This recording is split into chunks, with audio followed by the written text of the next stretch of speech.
Okay, I know we're still waiting for other people to join us, but I think in the interest of efficiency, I am going to start 1 minute less on time. So what I would like to do is just begin and welcome everyone who is here. I'm asking you all if you could mute your sound until such time as you might have a question to ask. And welcome to the annual meeting. It's been a while since we've managed to get everybody together, which is great that we're here now. And as I noted, the meeting is going to be recorded, so it will be on the website. If you have colleagues who want to see in more detail what was discussed, we'll also have the PowerPoints there as well. So any details that you want to have a record of, you can certainly pull them off the website with no problem. I'm Judith Swift. I'm the director of the North Atlantic Coast CESU here at the host institution of the University of Rhode Island. I'm the director of the Coastal Institute here. I want to introduce two of my colleagues, Amber Neville, who is an assistant director of the Coastal Institute, and Jackie Witterschein, who is a marine scientist here in the Coastal Institute, and they both, along with many other projects they work on the CESU. And we also have our list of speakers, and I'm going to just go through these and introduce each so that we can save time and move right along. And I'm asking everyone to please stick to the timing. If we have any kind of item that comes up that appears to require more discussion, I'll put it on a list for an agenda where we might have, let's say, 4 questions that need to be answered in more detail, and I'll make those available to people who hope to attend and discuss it in more detail. Okay, so that's the plan for today, so we can give you a real full and moving schedule that gives you a lot of information. So first of all, I'm very happy to say that we have with us today Tom Fish, who is the National CESU Coordinator. And by the way, we're going to get a chance to see who is all here when we get into the questions and answers. And Tom is going to speak to a number of issues of concern to all of us. So Tom, I'm going to let you just jump right in.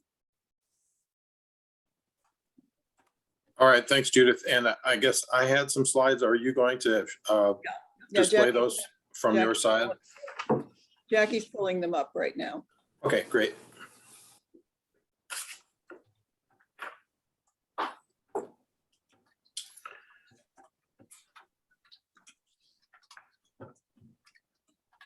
So can you see them? Yeah. Looks like we're updating the. I would just kind of comment about that historic picture. So I've been starting these presentations with, if I can find it, some historic artwork. So this is by F.H. Lane from 1851 from Boston Harbor.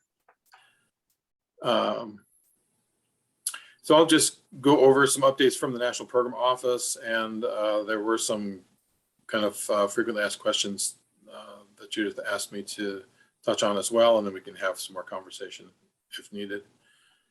So I'm trying to see if this is happening on my side. Oh, this is happening on my side. So I've got some sort of a installation progress window. Sorry. So first off, I wanted to mention this is not cutting edge new news, but these are the U.S. government climate adaptation plans that were recently released. And so I've included a number of the ones that have relevance to the CSU program, Department of the Interior, Department of Agriculture, Department of Defense, etc.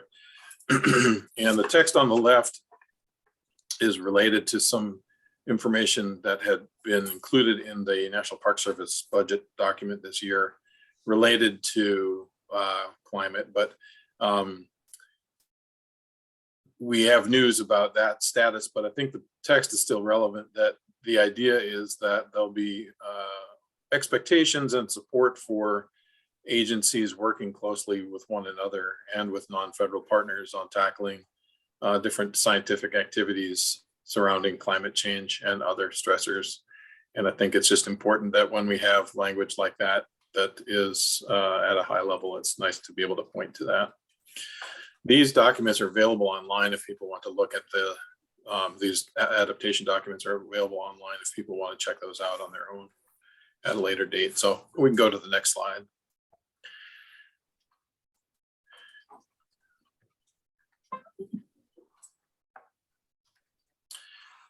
So this slide, I left this in here. This was a line item budget element within the National Park Service and Department of the Interior 2022 budget.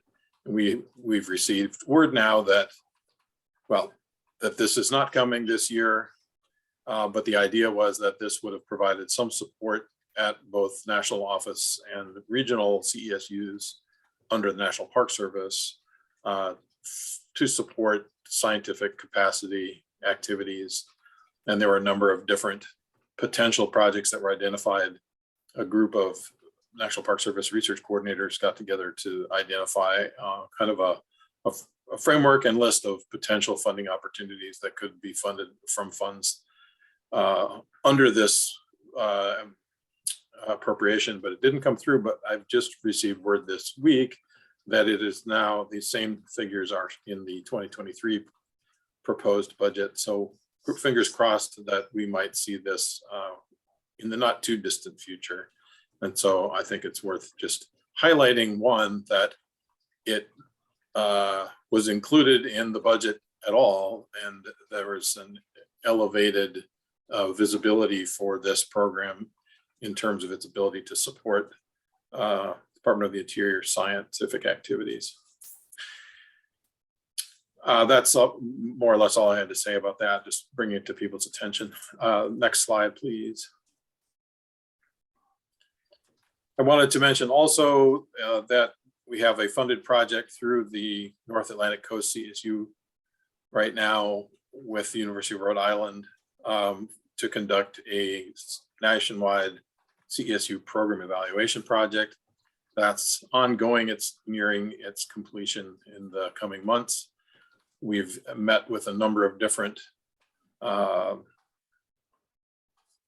from around the CESU program, from the CESU Council, the Interagency Council, from the CESU directors that represent the host universities around the system, from the National Park Service research coordinators, a number of federal and non-federal principal investigators, and also individuals who've been involved with the CESU program from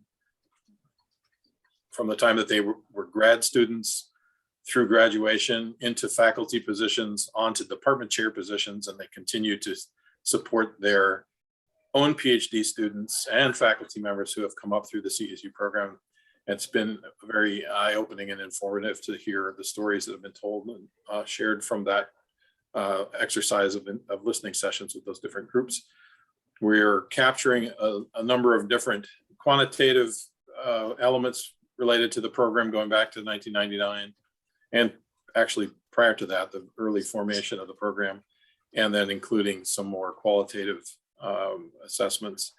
And the overarching approach that we're using is what's called Appreciative Inquiry, which identifies and brings attention to, and then ideally builds upon aspects and characteristics of the program that are working well, that we'd like to see more of or see it continue. And then that will also give some indication or potential suggestion of areas that need to be bolstered or potential other growth areas for the future. So as I mentioned, this is in process right now. We hope to have the project wrapped up for presentation in time for the national meeting in June. And in the upper right, you can see it basically from the original concept through the development of the network, what's happening now, how we got here, and then what are some future opportunities that might be well suited for the CESU program and its partners. So we can go ahead and have the next slide. Thanks. These next two slides basically are just a reminder, or maybe it's a bit of a new information for some folks who have called in if they were not familiar or they're new to the program, but we have 17 regional CESU networks across the country. This map shows the delineation of those. It's based on hydrologic units, but fuzzy boundaries, I think most would agree. And the date at which each of the CESUs around the system were established. North Atlantic coast up in the upper right, beginning in 1999. And then it also indicates the host university for each of those in red.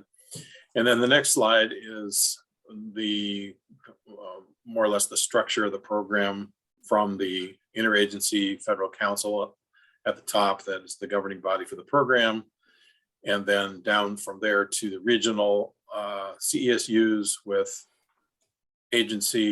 regional agency supervision and guidance for the programs at that regional scale. And then in the center of this figure is the host university and its complement of partners, federal, state, local agencies, nonprofit and non-governmental organizations, tribes and tribal agencies, and academic institutions, which make up the majority of those. And then the Yes, good afternoon. Is this Melora Buck? pardon me? Yes, it is. All right, how are you? Are you serious? I think it'd be good if everybody could mute for the time being during the presentations. I think you're all set, Tom.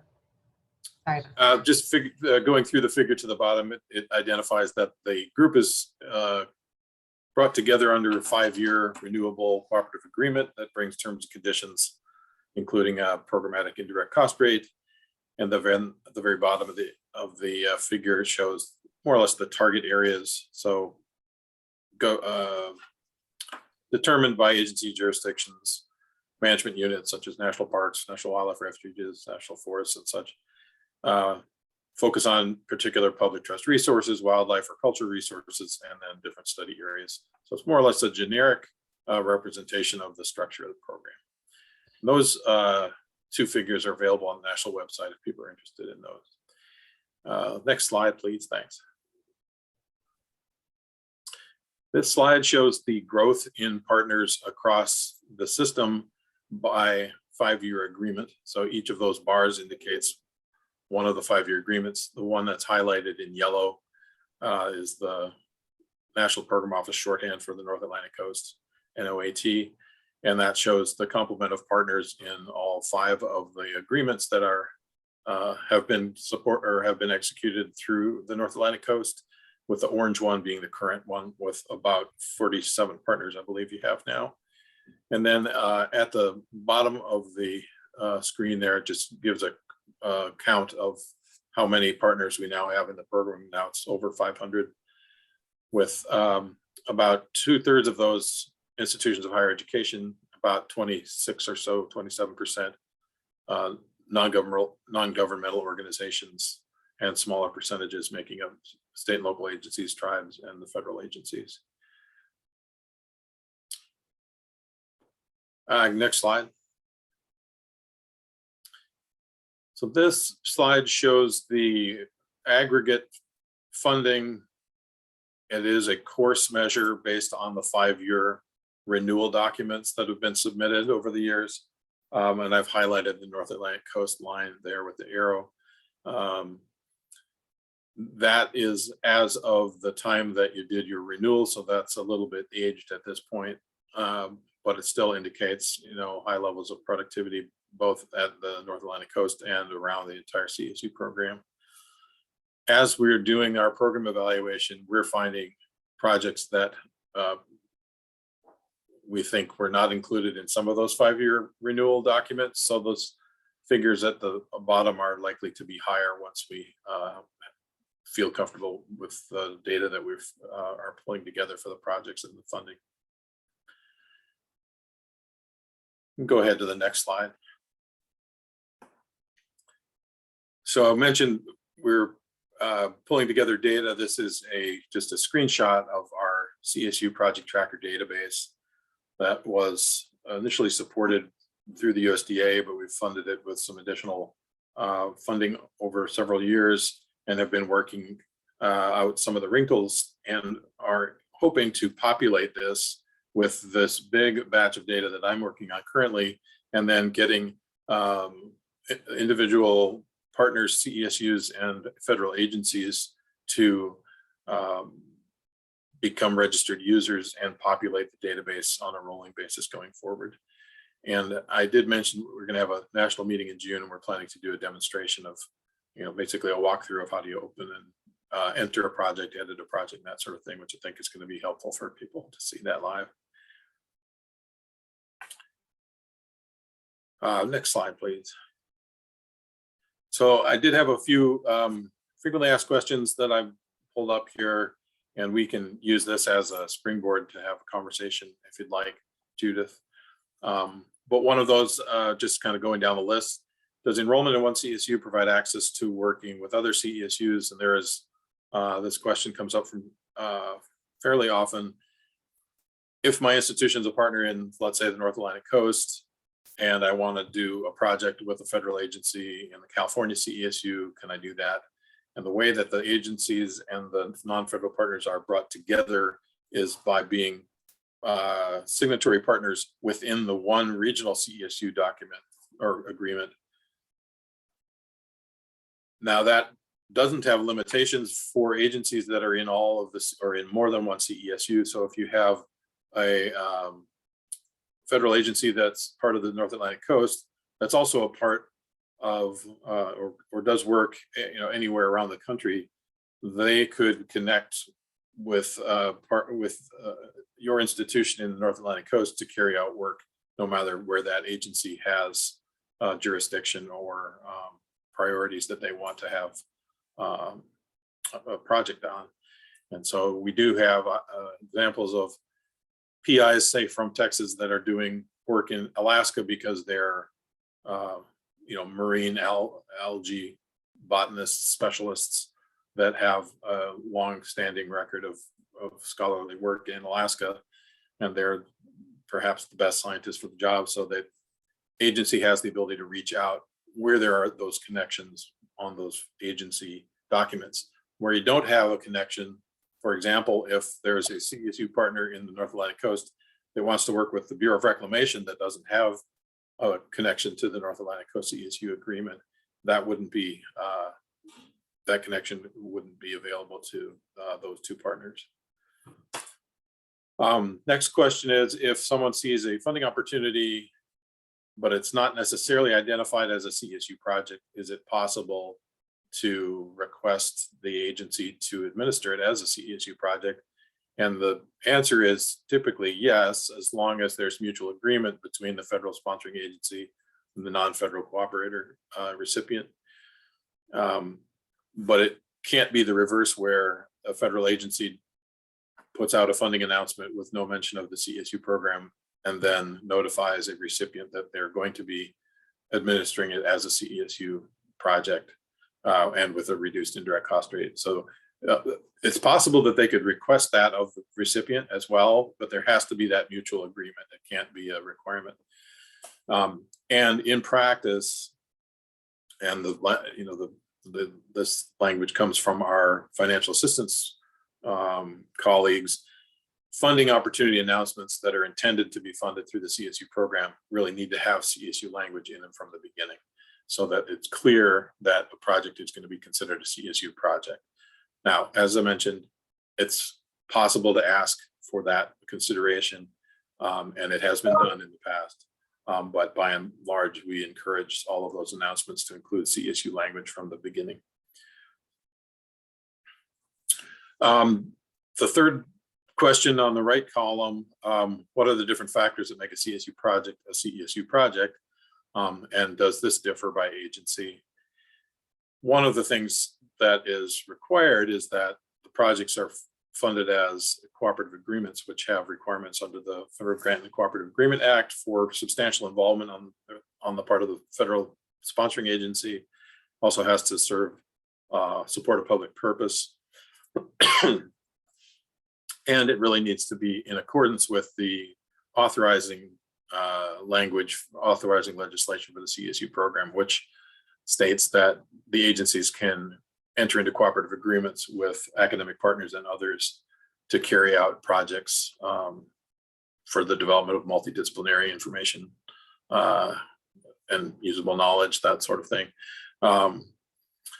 In terms of how the projects are administered, there are some differences from agency to agency in terms of how they solicit projects, how they select and award projects, how they administer them, and even some of the details within the authorities that the different agencies have available to them. For example, I believe under the Sykes Act, there are some capabilities for certain types of activities that are not available to those interior agencies that are entering into cooperative agreements.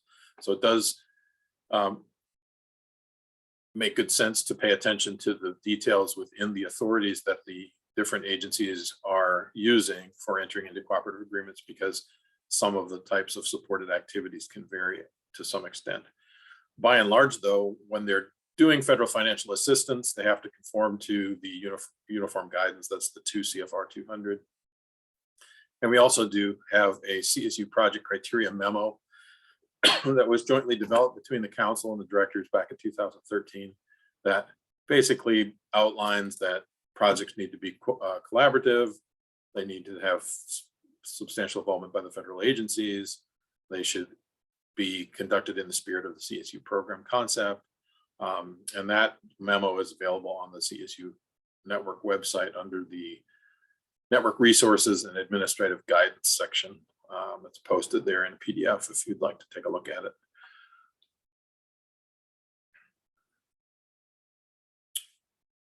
And so at any time, Judith, go ahead and let me know if you have things you want to discuss, or I can get through this and then we can go back to them. That's fine too. No, go ahead. So this question, should student engagement be a key focus of CSU projects? And I said, yes, where appropriate. CSU program encourages involvement of students to provide opportunities for real world, career focused experience and development for the next generation of environmental professionals. And the where appropriate part comes in is that not all of our partners, so fully about 27% of our non-federal partners are not academic institutions. So many of those institutions don't have students on staff, and they're not supporting students on projects. And there are cases too with academic institutions where there may not be students involved based on the nature of the project. I think most would agree that we try to support student engagement on projects to the extent that we can, wherever we can. But there are cases where that might not be a good fit, depending on the type of project, depending on the type of partner organization. I guess to say, are we a student-oriented organization? I think yes. We're trying to support the development of students in their career path and professional development. The next question is, can CSU connections be employed to support projects that respond to immediate need, such as natural hazards or anthropogenic incidents for rapid deployment of scientific or technical expertise? Yes, there are examples of this. And for example, I think the Superstorm Sandy activities that happened in the North Atlantic coast a few years ago are a likely good example of where, because those connections under the CSU were already in existence, it was possible for agencies to move funds quickly to partners to carry out work related to that storm event. Also, there's been ongoing conversation about developing a more robust framework for a rapid response protocol for supporting deployment of scientific or technical expertise when there's an incident. That would include, pre-event training, development of expert rosters with willing participants that are cleared by their chain of command, so that if there's an incident, they have the approval to deploy within 24 hours or 48 hours or stuff like that to participate in some sort of recovery action. And we are planning to have some additional conversation about that at our meeting in June. I think that the structure of the program and the agreement structure within the program is well suited for that, but it isn't an automatic. It takes, pre-work. But I think there's probably some other good examples out there. I know the one in Rhode Island that could be looked at, and some others that are National Park Service has some interest in that in one of our natural resources divisions as well. So there's, I think, good potential to carry out a longer conversation about that. Next question, what are some of the structural requirements for participation as a CSU partner? I saw the time memo there. So one, the expectation is that a institution that becomes a CSU partner participates at the level of the entire institution. It's not for an individual department or School of Natural Resources or School of Forestry or something like that to participate. While it is possible for a particular division or academic unit to serve as the kind of point of contact or administrative contact for an institution, the expectation is and has been since the very beginning that partner institutions participate at the scale of the entire institution. On the upside of that, so this meeting I was at all day today on public health with schools, North Carolina State, University of North Carolina, Duke, and UNC Wilmington, a bunch of other schools from this Southeast region. Many of the individuals that are participating in that meeting are in the public health sphere, but they're in an institution that's a CSU partner. So bringing their awareness up to speed that they are a CSU partner and that there are agencies that are interested in funding that type of collaborative work, I think is a good indication of where it is the design is well suited to bring in other parts of for example, an academic institution to support work beyond potentially the individual or the school or department that initially reached out to become a CSU partner institution. So there's an opportunity and a need, I think, for doing some outreach and awareness building, probably what we call outreach and inreach to different parts of an institution that's already in the program. Next response there is that participation assumes long-term active engagement, not solely becoming a partner institution to complete one project. It's more about developing a long-term relationship to carry out many projects, perhaps even as we've heard in our program evaluation. Some programs have developed a 20-year research program that's been supported through CESU agreements from a number of different agencies on particular subjects. And I think that's the idea that the concept that was developed initially. And I think we'd like to see that continue. And then active engagement, the third response there, expectation for active engagement in activities of the CESU. So that means responding to emails if you receive an email, passing along a funding opportunity to your colleagues. If you're the point of contact and it's not your subject matter area, but there's other parts of your institution that might be well suited to it, communicate that information to those different parts of your institution. Be responsive when you have new partner applications to review and approve, and participate in terms of providing information back to the host institution, especially at the time when there's a 5-year renewal that's underway. So that's just an example list, but there are a number of different opportunities. I think the strength of the network is when there's two-way communication that is ongoing. Next slide, please. I think this is the last one. Just wanted to update the group on a couple of different things. One, that we now have formalized representation by the CSU directors on the CSU council meetings. We have a process for selecting both representatives from the directors group and from the sponsor program side of the house, so to speak, the authorized organizational representative team. So we have a primary and backup for both program and financial for the directors for the host universities. And then also just as an FYI, we have a number of different CSU Council working groups that are underway. One is a diversity, equity, and inclusion working group that is working on developing some part of the agenda for the June national meeting.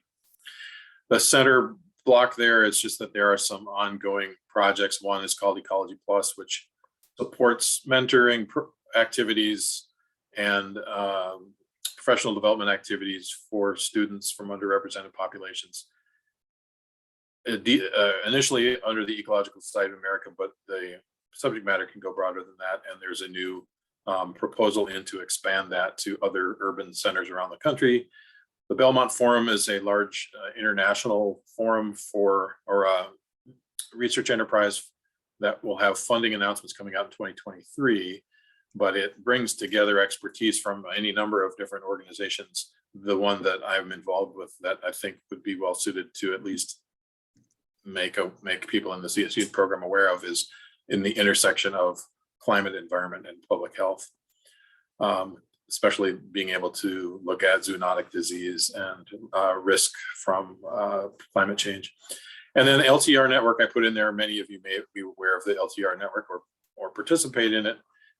We're proposing a session for the All Scientists meeting that happens every few years this September, looking at the intersection between CESUs and LTRs and where is there good science being conducted that fits both of those models and opportunities for students, both at the LTR and in the CESUs. And then the national meeting I mentioned a couple of times. It's going to be June 21st, 22nd, 23rd.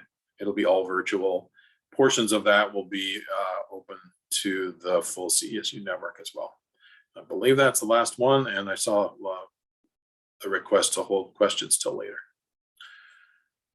Okay, Thanks. thank you very much, Tom. We will get back. We're going to try and move everything along so we can get to any group questions at the end, because Very good. maybe some of the questions people have may be answered in comments other people make. So I'm going to move on now to Charlie Roman, who is a former North Atlantic Coast CESU National Park Service Research Coordinator. Many of you know that Charlie was here from the very beginning and is a decadal member of the research coordination team. And I thought it would be great to give him an opportunity to talk to people about the from the beginning perspective and what the real values are at the heart of this in terms of the enterprise of science and serving the public at large, you know, as we're thinking about communities. Thank you, Charlie.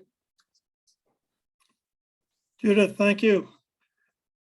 So I thought I wanted to, as Judith said, talk a little bit about, you know, the early history, very briefly, the early history of the CESU, and then talk about what are the benefits of the North Atlantic CESU program and all the CESUs to the federal agencies as well as to the many partners.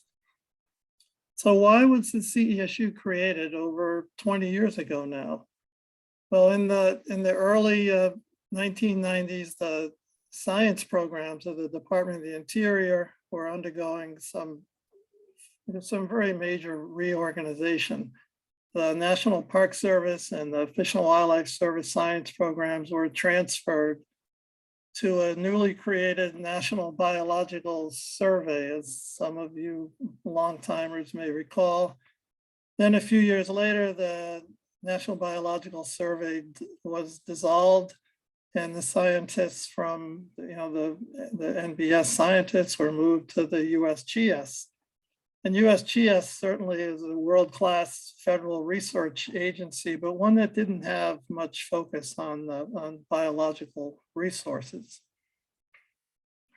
So the science program managers or program managers within the Park Service and with the Fish and Wildlife Service and some of the other agencies started to have questions about how science and technical assistance was going to be with this new regime, how was science and technical assistance going to be conducted and delivered to resource managers within the agencies.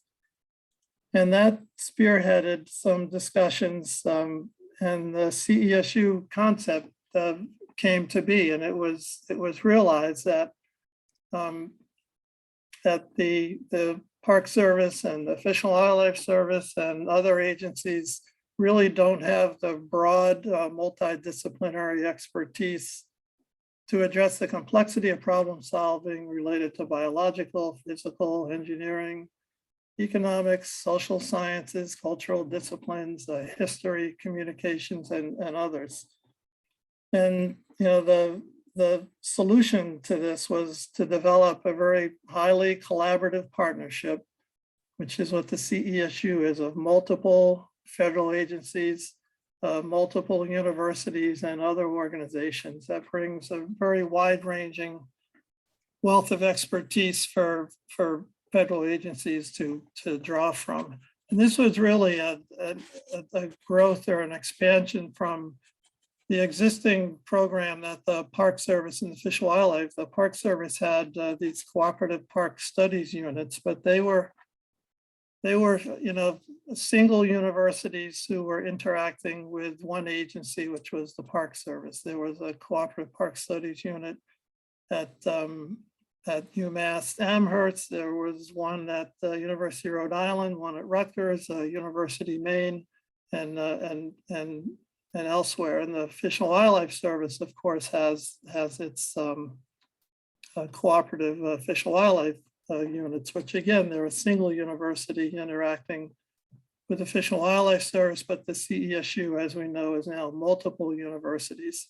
As Tom said, there are these over 17 federal agencies now and 480 plus partners. And all of the program has grown enormously over this 20-year period. Next slide.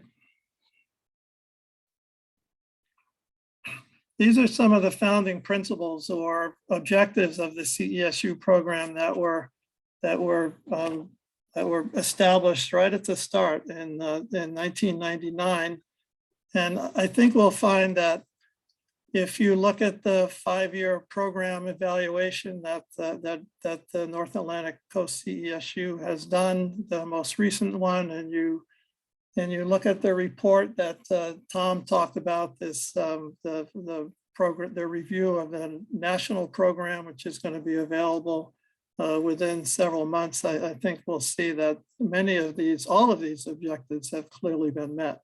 To provide knowledge and support, informed decision-making, to maintain partnerships among agencies and partners, to ensure the independence and objectivity of research. This was one of the reasons why the National Biological Service was initiated early on, was to try to separate the science from the development of management recommendations.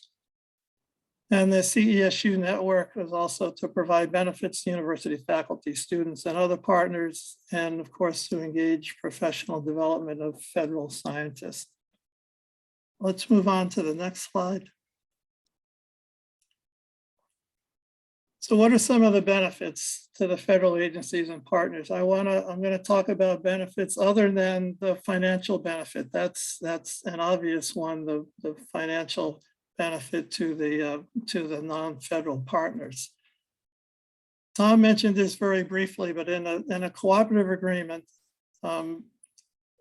there must be the substantial involvement of federal scientists and managers in the CESU projects. And this is what makes a cooperative agreement in the CESU projects different from a grant. And federal partners have been in all CESU projects. They would participate in aspects of the projects, such as being involved in the study design, being involved in perhaps data collection, being involved in development of outreach products when the project is completed. So it's very substantial involvement. And this combination of the federal scientists, federal managers, and the university and non-federal partners is sharing of perspectives and expertise, and technology really enriches the quality of these of CESU projects.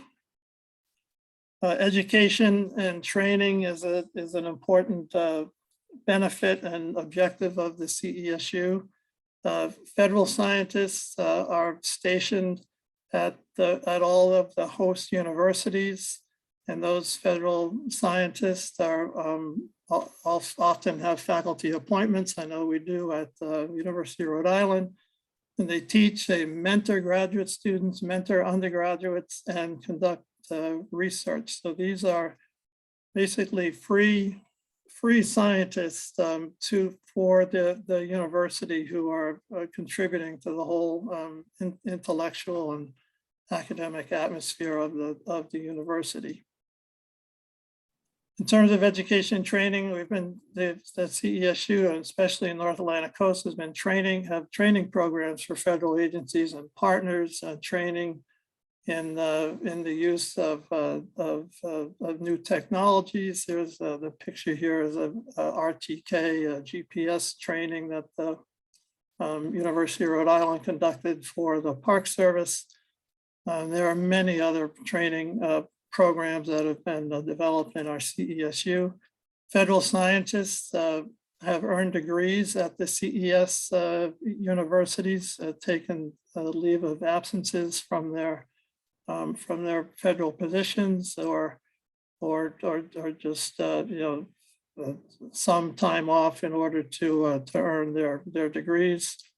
Sabbaticals in parks is a program in the Park Service that scientists really haven't taken advantage of this in our North Atlantic Coast CESU, but I think that scientists could, university scientists could spend a semester or a year during their sabbatical to conduct their sabbatical research and or write papers, and that would be an enormous benefit, I think, both to the university as well as to the federal agency where the scientists may be temporarily stationed.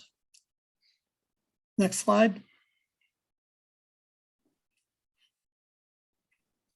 Students, as Tom mentioned, I think are particular benefactors of the CESU experience. The student has an opportunity on these cooperative agreements to collaborate with the university, to have university mentors as well as agency scientists and managers and mentors within the agency.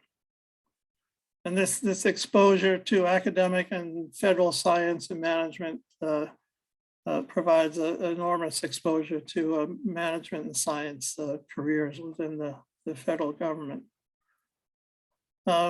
We've had many student internship programs to enhance diversity of the resource stewardship workforce at the University of Maryland, Eastern Shore, City University of New York, UMass Boston. We've had programs where we have supported many minority students to work on park projects in cooperation with their faculty mentor as well as Park Service mentors. You can see in the bottom there the productivity of our student involvement has been just terrific within our CESU. Students have been senior authors on numerous publications. This is just within the 5-year review period that from 2014 to 2018. Authors on professional presentations, as well as there are several former students that worked on CESU projects that have been hired to federal science and resource management positions. So it's been a great benefit to the students within the CESU program. Next slide, please.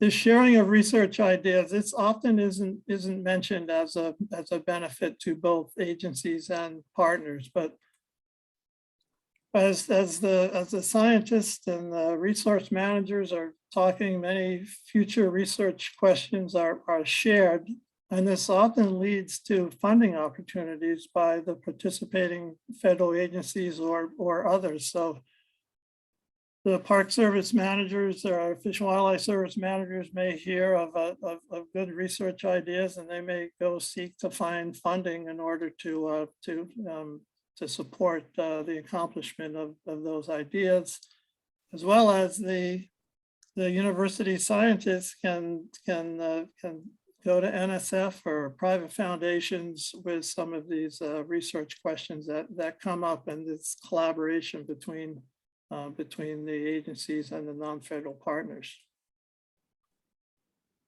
This next one, partner scientists provide long-term knowledge of natural and cultural resource issues.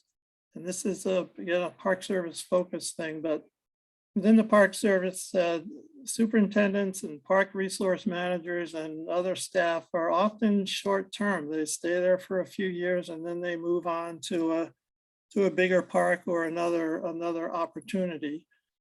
But there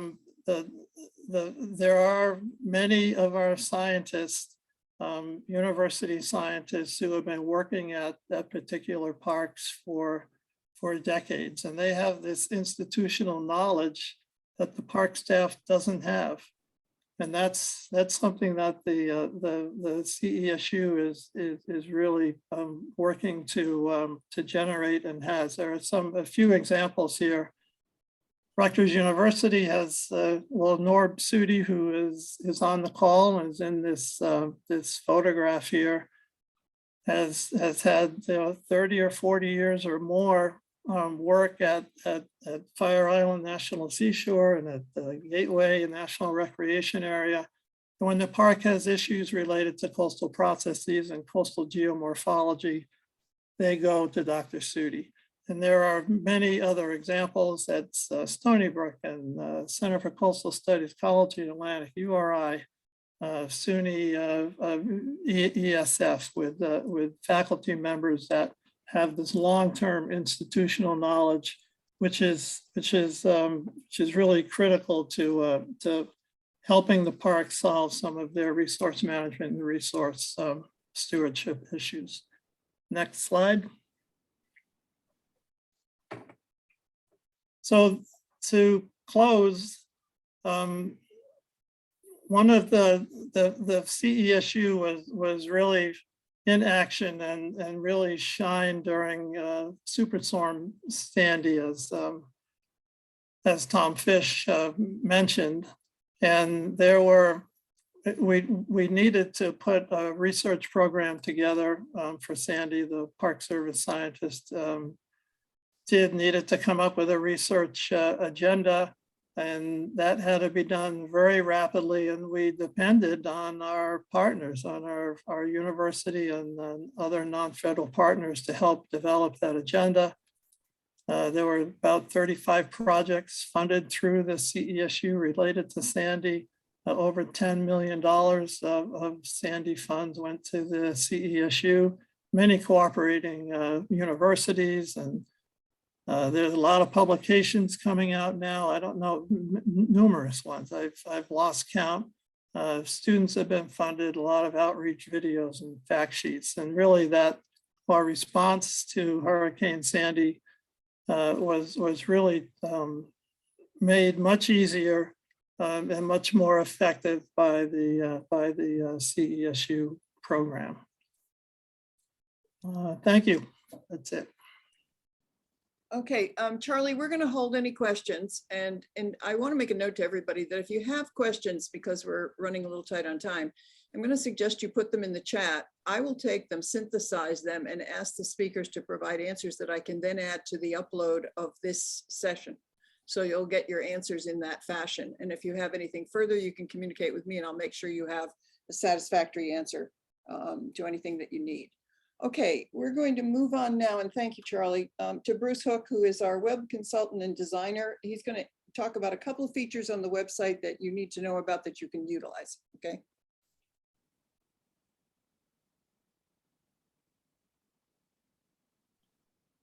Hello, everyone. Thank you, Judith. Trust you can see the screen. So here we are on the home page of the website, and as Judith said, I'm just going to touch on a few key features. I'm going to move it right along so that we can try and keep on schedule. Just a note in passing that we have a home page, what we call Hero Story. I'll touch on that briefly a bit more in a couple minutes here. One thing everybody wants to know about funding opportunities right here on the home page. We post any current funding opportunities. There's also, you can go back and go in here and look at past funding opportunities, but unless there's too many to put on the home page, which is very rare, they're generally all right here on the home page. So let's see, from there, I encourage you to explore other parts of the website. I'm just going to touch on a couple of key things. One is this projects and products section where we have a database of projects and products funded through the North Atlantic Coast CESU from 2014 to 2018. We're working on getting more recent projects and products up there. That's still in the future. There are various ways to search here by discipline, principal investigator, partner institution, so on. Just to give a quick example, we will do a filter just by partner institution and go in and look at one of these. And you can see you've got various details about the project as well as the products that were associated with that project. Presentations, publication, and you can then also go in and not really get much more detail about the product, but you can find out if it was associated with any other projects as well. So then just a quick jump back here to the starting point and look at products, and note that the similar set of filters are a little more limited due to the nature of products. Basically, unless you know the first author, you're probably going to do a text search. That's generally pretty effective. I'll let you explore that and go from there to partners. This is a key part. So here we have all of the current federal and non-federal partners. The federal here, and that's the non-federal. If you click on any of these, I'll use the University of Rhode Island as an example. In each partner, there's a page for that partner with a description, areas of expertise, a photograph, and then importantly, who the contacts are, the name, email address, and title of the technical administrative contacts for that partner institution. And note particularly the email address, because that will become important in a moment here. And then, of course, the question is, how does this get kept up to date? And that's the key thing I want to touch on here. There's a system to allow each contact to log in and update their information. There's a detailed instruction sheet that has gone out and could go back out again. That will cover this in step by step, but just to give a quick overview here. First of all, this is set up as a role-based system so that each technical administrative contact has an ID, and if the person changes, we don't need to create a new ID, we just need to update the ID with the new information. For now, I'm going to assume that you have that information, at least that you have the email address for the current contact. That is the key thing. So I'll put in, I created an example one here, and I will just log in. I will touch in a minute here on what to do if you don't have all the information to log in. But for now, let's go ahead and log in here. And we have this nice little account management area. And the key thing here is update my profile. So as you'll note, the username cannot be changed, nor can the contact type be changed. But this is a good example of this role-based username. This is the typical format. We have a short code for the partner organization, and either tech or admin, and then a number. Every partner organization should have at least one tech and one administrative contact, and then you have more than one. This is then also very important. If a contact is not active, that means they will not show up on that public facing side. So if that contact leaves, there's no replacement, you can make them inactive, hide them there, and make them active again when there's a new person in that role. The rest of this is fairly self-evident. If there's any changes, you update, change them, and click update, and then you're all set. There's also a system to change your password. That's fairly self-evident. And I will note here in brief the how of this. This is this homepage hero aspect, and I think Judith may say more about the why and the what. But if you've got information to submit for a homepage story to highlight what you're doing, here's a nice little interface, the title and content, which, if you want to get fancy with formatting, go to it, but you can just put in text, and we can worry about any formatting that might be necessary later. And you can select an image file to highlight it. And then just make sure to submit it, and then we'll take it from there.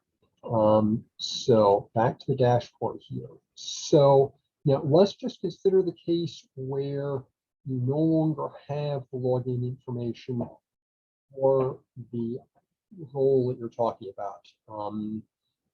There's basically two possible scenarios. So I'm going to log out here and just note again, I'll get back to the login screen. The email address, you probably know what that is, but if you don't have the password, that's not much help. There is a lost password system. This works if you have access to the email account that is currently in the system for that role. If you don't have access to that email account and you don't have the password for that account, then you'll need to get in touch with us and we can reset it behind the scenes. But otherwise, you can use the lost password system to recover your password. So I think those are the key things. If there are questions, we can handle them later offline. But I believe that's everything that I was going to share. So I will stop sharing and turn this off. Thank you, Bruce. We'll talk about the purpose of some of this a little bit later. I want to move on now to Brian Mitchell, who is currently serving as the research coordinator with National Park Service. He's a dynamo who has joined us recently and is very busy. He actually came in as a replacement for our newly retired Bill Thompson. So Brian. Thanks, Judith. I think, I tried to come up with a pitchy title for my talk and I clearly failed. I'll try to include lots of pictures to compensate. So today I'm going to give you a bit of background on me. I'm going to give you some information about what the NPS research coordinator does, and then I'll cover some current government priorities and funding opportunities, as well as talk a little bit about the funding process that we use in the Park Service. And next slide. So briefly about me, I have a bachelor's degree with a double major in biology and English for Brown, and I did my doctoral research at Cal studying coyote vocal communication. For my postdoctoral work at the University of Vermont, I worked on a project analyzing wildlife distribution in relation to habitat and development, and that's 13 years in 2 sentences, a little scary. Next, I began working for the National Park Service in 2005 as a program manager in the agency's Natural Resource Inventory and Monitoring Program. So in that position, I oversaw development of long-term ecological monitoring and projects for a group of northeastern parks ranging from Acadia in Maine to Morristown in New Jersey. Every once in a while, my team would even let me out on the water as long as I promised not to touch anything. So there I am on the right in a much younger guise. From there, I took a position as the regional lead for natural resource monitoring in the Southeast, covering the Caribbean to Kentucky and west to Eastern Texas. So and now, as Judith mentioned, I'm on a detail as the Park Service's research coordinator for the North Atlantic Coast CESU. But I guess what exactly does that mean? Next slide. So the research coordinator's role is closely tied to the objectives of the CSU network. And I think Charlie gave a good rundown on what these objectives were. But basically, it's ensuring that resource managers have access to timely and high quality research, technical assistance, and education, creating and maintaining effective partnerships among agencies and universities, encouraging professional development of federal scientists, and helping to efficiently manage federal science resources. So my role as a research coordinator can be summarized as assisting staff in my agency with getting access to research, assistance, and education that they need to manage parks. I help to connect academic researchers with agency staff in order to build relationships and solve resource management issues. Next slide. So in a little bit more depth, my role includes project support. That entails helping partners in the Park Service with processing agreements, and that includes the master cooperative agreements that are needed before specific projects can be awarded. I work on collaboration, so that includes helping match agency needs to specific CESU partners that can meet them. It also means assisting with efforts to keep the projects database that you just saw up to date. It also helps us match current and previous projects. That database helps us match current and previous projects with similar needs in the Park Service and other agencies. Another collaborative effort is work towards implementing an experts database where people can create profiles identifying their field or fields of expertise. You'll be hearing, I think, about this from Judith in just a few minutes. So my role also includes promoting the CESU network in a number of ways. So for example, I'm doing some in-reach within the Park Service. Next month, I'm going to be meeting with Park Service staff in the Northeast to tell them about the CESU and learn about what they would like to see from the CESU and the research coordinator. So I'm working to build relationships beyond natural resources and trying to include more cultural resources and education staff.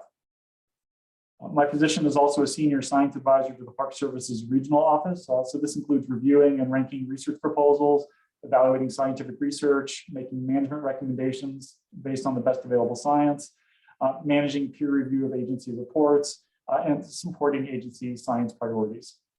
Next slide.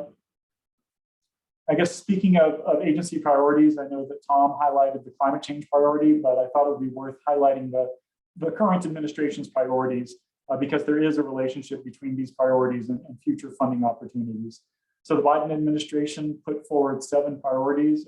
3 of them, I think, that are highlighted here have potential funding implications for CSUs. As Tom mentioned, climate change is perhaps the most important of these. Agencies have been directed to, quote, tackle the climate crisis by reducing pollution and increasing climate resiliency. Racial equity is also a government-wide effort, and this priority includes a focus on racial justice and respect for tribal sovereignty. The economic priority includes addressing inequities while building back from the pandemic. To the extent that this includes big projects for agencies, it might result in some funds being freed up for other priorities. Next slide. So I think, yep, there you go.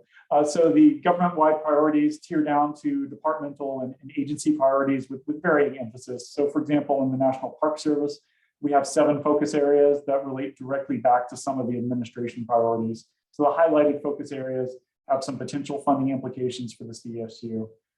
Investing in the future of parks, that one means a focus on 2 big pieces of legislation, the Great American Outdoors Act and the Bipartisan Infrastructure Law. I'll be talking about those in the next couple of slides.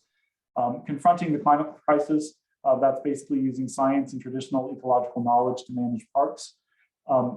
Advancing equity, inclusion, and access is expected to be a component of pretty much everything that the agency does. The focus on tribal nations includes basic respect and strengthening relationships with tribal nations. And the visitor experience part includes understanding visitor expectations and developing ways to meet them into the future. So next slide. So you may have questions about how these general priorities translate into funding opportunities. There are a number of ways. The Great American Outdoors Act produces the potential for some trickle-down funding. This legislation was passed in 2020, and it has 2 parts. A large 5-year fund for big deferred maintenance projects, primarily in the National Park Service, as well as permanent funding for the Land and Water Conservation Fund that's used for land acquisition and for projects that enhance recreation opportunities. So there's not much direct funding here that would be relevant for CSU partners, but to the extent that major projects that previously would have used up discretionary funds are now being paid for through the Great American Outdoors Act, there is potential for funding to be available to then go to other priorities, such as climate change adaptation. Next slide. The administration priorities also lead to some direct funding opportunities. While most of the bipartisan infrastructure law seems unlikely to result in direct funding for CESU partners, the surface transportation and ecosystem restoration components do have some possibilities. For example, some of the surface transportation funds coming to the Park Service are being used for projects to reduce damage from climate change and for improving the visitor experience. So that includes research into transportation technology, it includes studies focused on improving communication with visitors. It looks at ways to improve access and managing congestion. So ecosystem restoration funds can include cooperative agreements for ecological restoration work. It can include research into detecting invasive species and research and tool development for guiding revegetation efforts. Next slide. You heard a little bit about this from Tom, but administration priorities could also lead to new funding for agencies, including the National Park Service. And this is pretty much in the realm of unicorns and pots of gold at the end of rainbows. But we came pretty close to a major funding increase this year, or at least closer than we have in a long time. It passed the House, was initially considered by the Senate, and then kind of got lost in the reconciliation process. So while the $230 million that was requested for the National Park Service did not end up appearing in the 2022 budget, those funds to improve resource management in the Park Service are now part of the President's 2023 budget request. So the quest for unicorns has started again. If that budget request passes, the timing and the long lag times for hiring staff to increase capacity within an agency means that most of the initial funding is going to be going to contracts and agreements. Projects that are fully scoped and that meet resource management priorities are going to be highly likely to get funding if this kind of unicorn money materializes. Next slide. Even without those unicorns, there still is going to be continued base level funding from the federal agencies. So over the past 14 years, the North Atlantic Coast CSU has had a consistent number of projects, about 23 per year. Funding from the Park Service, and that's just Park Service projects, sorry. I know other agencies have projects as well. Within the Park Service, the funding level has also been pretty consistent at $1 to $1.5 million, with the exception of 2013 and 2014, when the bulk of Superstorm Sandy related projects were started. I did, on the lower graph, I put in a couple of trend lines from other CESUs, at least where I had the data. And there are some different patterns. So the Desert Southwest CSU has been pretty stably funded over time. South Florida Caribbean shows a couple of peaks, most likely related to different storm response activities. So after a storm, funding comes through and CSU ends up CSU partners end up starting projects to help with the recovery.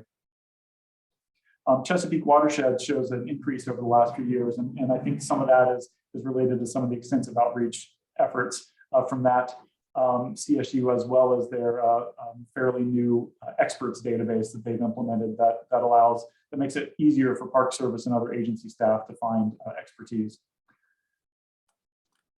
For me, the take-home message from this funding pattern is that if we're prepared to respond to storms and other emergencies, that can lead to funded projects, and also just the importance of active outreach and making sure that we're connecting agency staff with expertise in our CSU partners. Next slide. I just wanted to finish with an overview of the Park Service funding process. I'm working on a more detailed version of this process that's going to be posted to the website that Bruce showed you in the near future. But the basic process is this. Before any specific project can be funded, the Park Service is increasingly requiring that a master cooperative agreement be in place between the agency and the non-federal partner.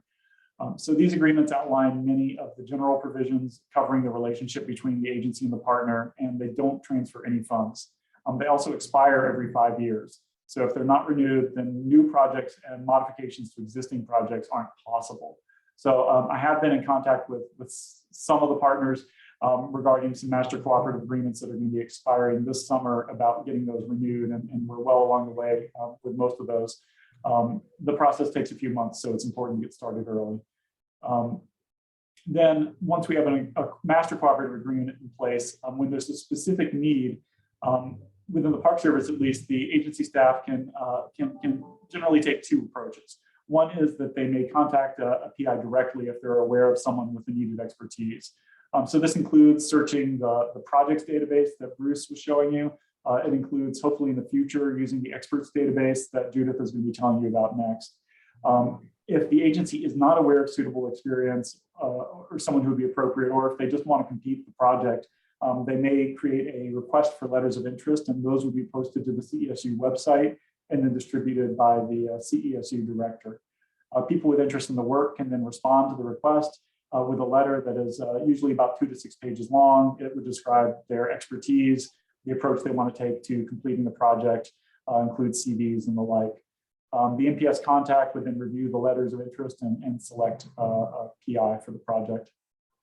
Once selected, the PI would then develop a proposal that would have the full, typical proposal information from background information to scope of work and methods and timeline, deliverables, and budget. The PI also would have to deal with some of the standard forms that the government, of course, requires, from including SF 424A and 424B, as well as the initial SF 424. Once the proposal and all the forms have been reviewed, then the non-federal partner would then submit the proposal via the Grant Solutions website, which is that's a new system that we've been using beginning a couple of years ago. Once that's done, the Park Service contact will create a new task agreement document, and we'll share that with the non-federal partner for review. Once everyone's happy with that task agreement, that agreement and the supporting documents get submitted to the agency grant specialist for their review. And then once that's approved, you'll get just a notification from Grant Solutions that the notice of award has been issued. Once that's been done, it's time to make sure your project information gets put into the projects database, and then go ahead and start work on the project. Next slide. And I think that was my last slide. So I know we're short on time, so I think I had an option for questions, but we can keep going if need be. Okay, thank you, Bruce, very much. Again, if you have a question for Brian, please just put it into chat and we will make sure that you get a response to that, okay? It will be connected to the place where we upload the final recording and the associated PowerPoints that we've got here for this meeting today. So I just want to cover a couple of very, very quick things, which is number one, the fact that we have many more non-federal partners.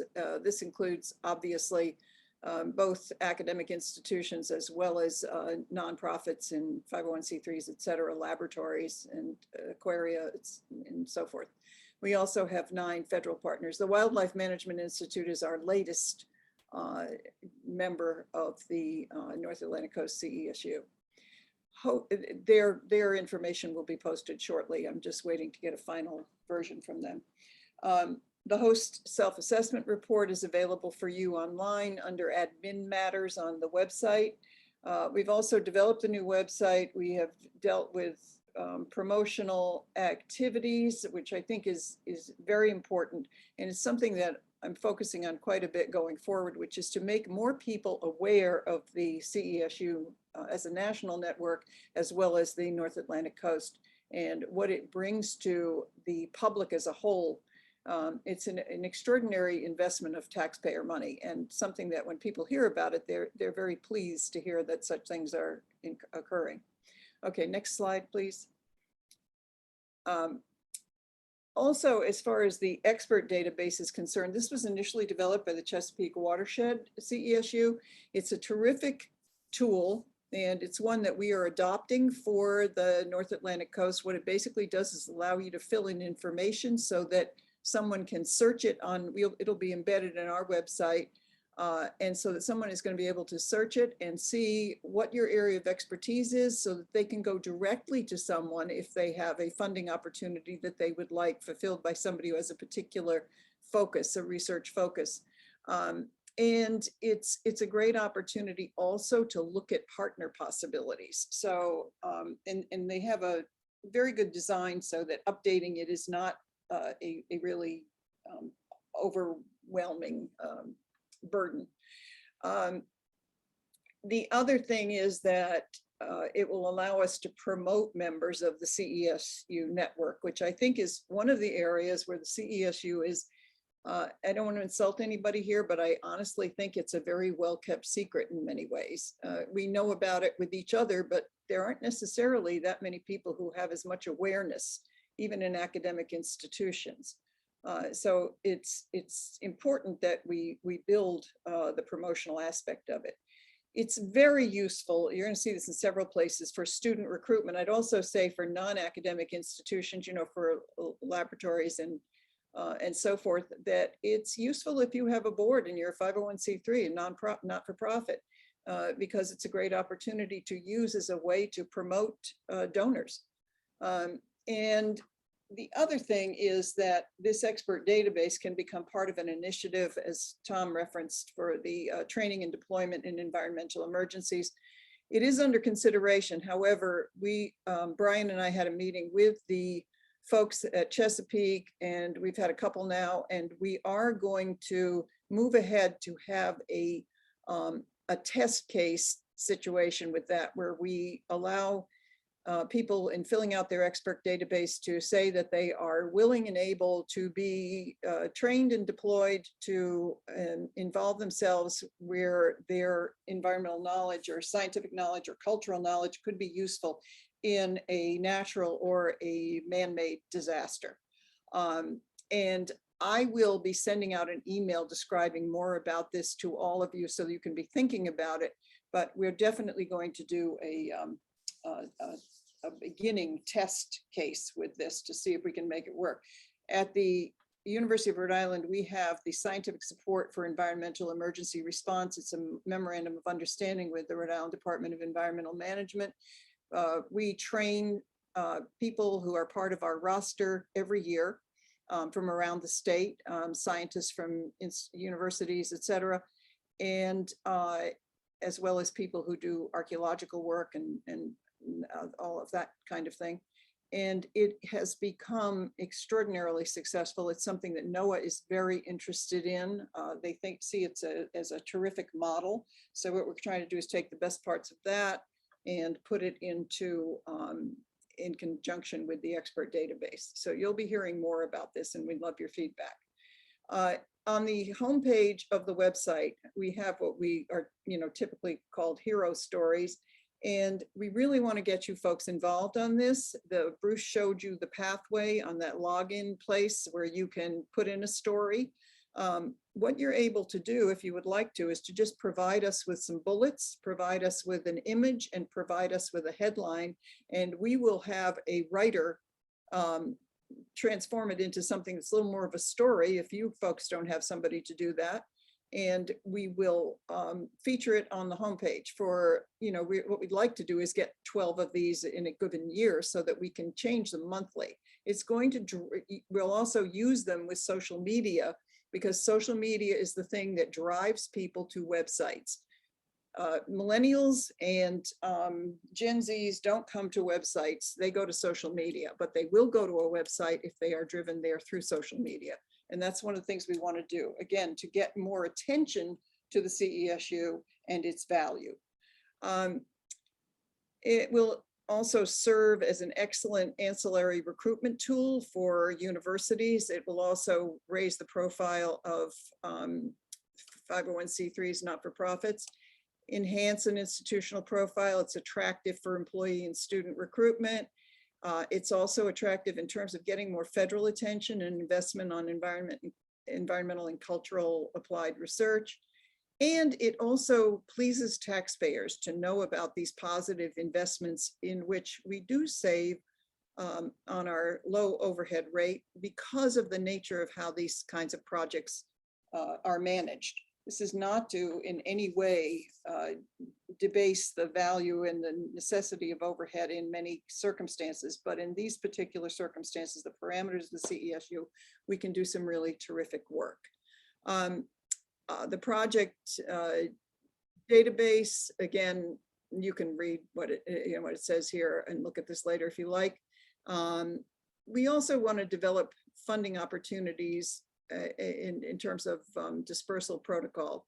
And what I would like to do is put together a small committee of maybe 3 people. Brian's also going to be joining the committee so that we can talk about developing a really effective system for dispersing all of the funding opportunities that come through. In several of our partners, there have been situations where cultural resources have been available within the university, but because the people are primarily environmentally seated within the institution, they don't get it out to their colleagues in other fields. And we want to make sure that that happens because that benefits the entire institution. It also benefits the network as a whole. So if anybody is willing to serve on no more than 3 meetings, short meetings, just to put together a really, what people think is a really good process for getting to technical representatives, funding opportunities, and getting those out to the network as a whole and all the people within the non-federal partner, please let me know by email if you'd be willing to serve on a quick committee. Okay, next slide, please.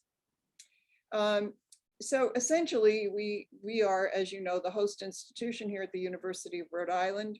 We're really excited about a number of options that have come along here that we can work on to improve the whole network. I mean, one of the things that occurred was when I started serving as a director, which was just 12 years ago, it was a very small number of non-federal partners and a smaller number of federal partners. And it has grown enormously over the last 12 years. We now have such a sizable organization that we have to change our way of managing it.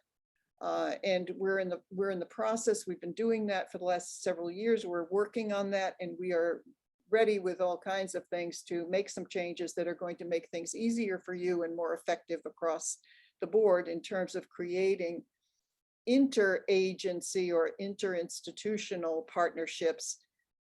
And the other reason, of course, for going for this expert database and expanding it to include potentially deployment and training for emergency situations, as you saw on that one example with Superstorm Sandy, and we can see it across the country, the fact that emergency situations are times when there's a lot of calling on the network if people know about it.